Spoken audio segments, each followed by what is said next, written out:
A Itália caminha ou quer se tornar o primeiro país do mundo a proibir a produção e a comercialização de alimentos cultivados em laboratório ou os sintéticos, porque a Câmara dos Deputados deve analisar um projeto de lei que quer proibir o setor de alimentos, bebidas e rações de produzir, vender, importar, exportar, administrar e distribuir produtos criados a partir de culturas de células ou tecidos que são gerados de animais. Dentre os motivos apontados no projeto de lei está a garantia da proteção da saúde humana e os interesses dos cidadãos, além do que eles chamam de preservação do patrimônio agroalimentar, que faz parte do processo de evolução cultural e socioeconômica da Itália. O ministro da Agricultura italiano, que apoia esse projeto de lei, tem ressaltado que o país será a primeira nação do mundo livre de alimentos sintéticos e que eles estão optando pelo princípio da precaução.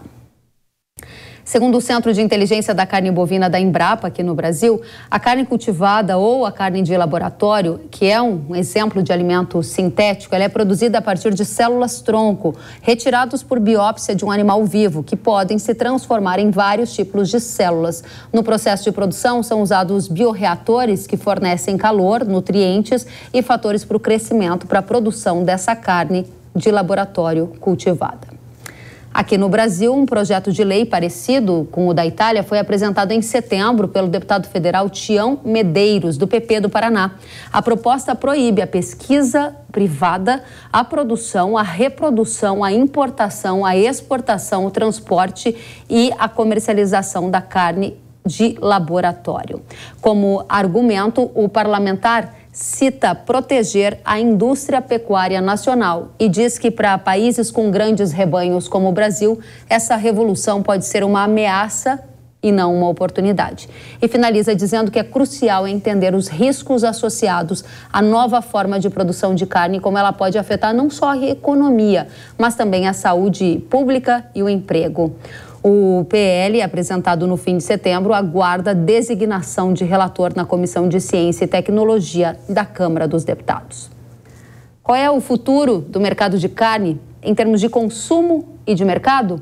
Lígia Pimentel, CEO da Agrifato, está conosco para responder a essas perguntas. Seja bem-vinda, Lígia.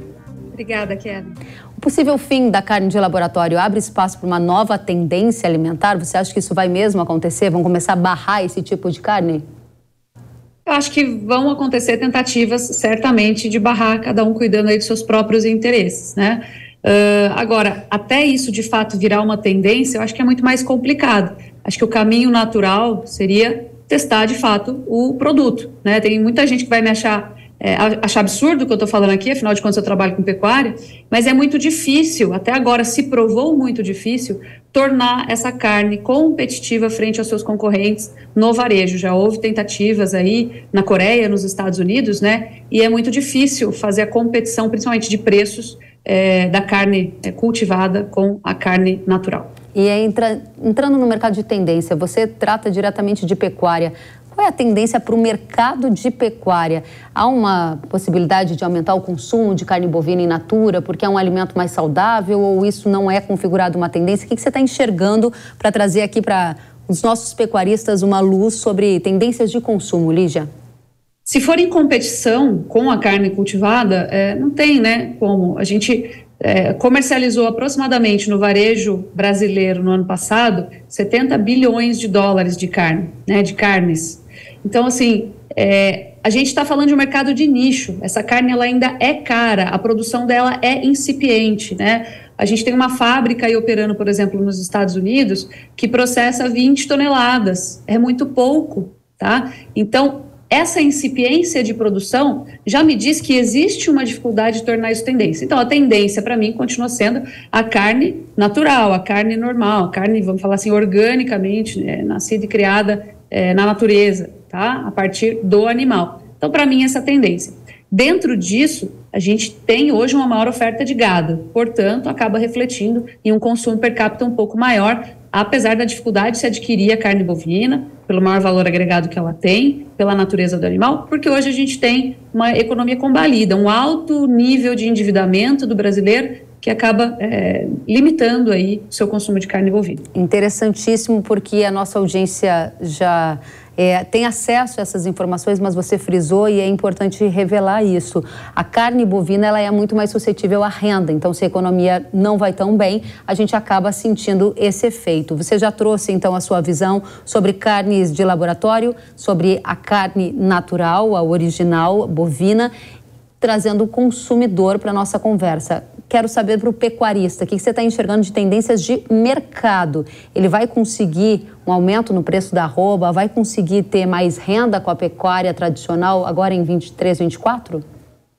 Em 23, 24 a gente ainda acredita que não, tá? Nós estamos na fase de baixa do ciclo pecuário, após um período de bonança no setor, então vamos falar aí 2020 e 2021, foram anos de preços que variaram acima dos custos de produção principalmente, então remunerou melhor a atividade. O que acontece é que a massa de produtores investe na atividade e aumenta a capacidade produtiva, né? Essa produção maior está caindo justamente agora no colo do produtor, 2022 e 2023, mas normalmente nós precisamos de pelo menos 2 temporadas de abate de fêmea acelerado, aumentado, né, estado de liquidação, para sentirmos a redução produtiva, o contrário do que aconteceu no passado.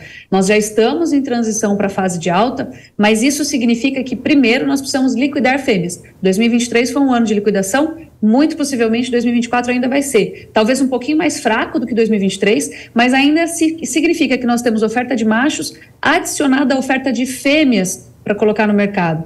Ou seja, nós temos oferta para liquidar antes de voltar a subir. A remuneração, portanto, vai ficar por conta da situação dos custos de produção, se eles vão nos ajudar ou não, porque o mercado ele segue relativamente ofertado. O ano que vem deve ser mais fácil em termos de comportamento de preços do que foi 2023. 2023 foi um ano muito especial no sentido negativo de preços para o produtor. Mas mesmo assim a gente não espera grandes altas ou grandes recuperações, porque ainda tem fêmea para ser colocada no mercado e isso significa uma faixa de oferta a mais adicional. Excelente. Lígia Pimentel, CEO da Agrifato, volte mais vezes para a gente ampliar essas conversas e discussões para a nossa audiência. Combinado. Até a próxima. Até a próxima, Lígia.